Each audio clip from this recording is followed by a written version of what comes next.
Hey there, this is Dutch, and this is a short investigation I did with regards to the new rocket strats for Pinapark 1 and 8, which have recently been found by V-Man. First of all, I'm going to show you some clips of regular rocket shots. For these shots, I'm aiming all the way down and in the direction of the two high balloons near the start of Pina 8. I shoot the rocket as soon as I collect it at the top of the roller coaster.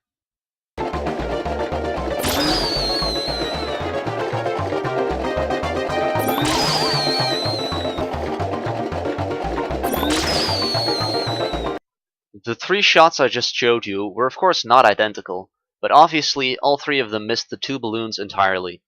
However, this is not always the case. This next clip was recorded with an identical setup to the previous three.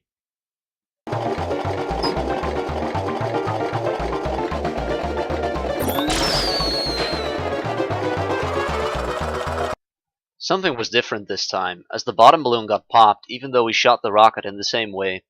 What caused the rocket to shoot higher this time? The answer will become apparent if we look at the video frame right before the rocket gets shot. The screenshots that are being shown right now are taken from the first three clips I showed you. The rocket is aimed roughly at the horizon, which is where the rockets ended up going in the first three clips. In this screenshot from the fourth clip, we see that the rocket is aimed differently. It appears to be tilted upwards, which corresponds with what we saw. The bottom balloon got popped after all. For clarity's sake, here's a side-by-side comparison of a shot that didn't hit the balloon and the shot that did hit the balloon. To help explain why what we just observed happens, I'll show you some clips of V-Man's new strat being applied. The shots are aimed in the same way. The difference is that instead of pressing R fully when we want to fire the rocket, we press and hold R halfway, starting a few seconds before we want to fire it. We only press R fully once we reach the point where we actually want to fire it.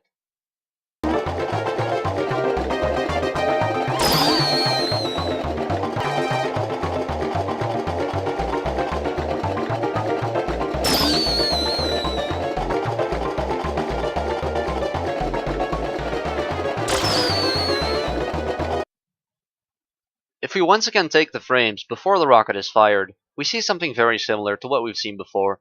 The rockets are roughly aimed at the horizon. In this comparison, the frames from the normal shots are at the top, whilst the V-Man shots are at the bottom. We can plainly see that they're pretty much identical. Let's take another look at the moments leading up to a V-Man shot. I slowed the footage down for additional clarity. In the slowed down clip, you should have been able to see the rocket tilting upwards very briefly at the moment where we started pushing the R button. This is the frame I just mentioned. This looks similar to what we saw on the frame before the shot that hit the balloon. This is a comparison between the two frames. Whilst not exactly the same, it's obvious that in both of these screenshots the rocket is pointing upwards. It should be noted that in both clips, this upwards tilt only occurs for a single frame.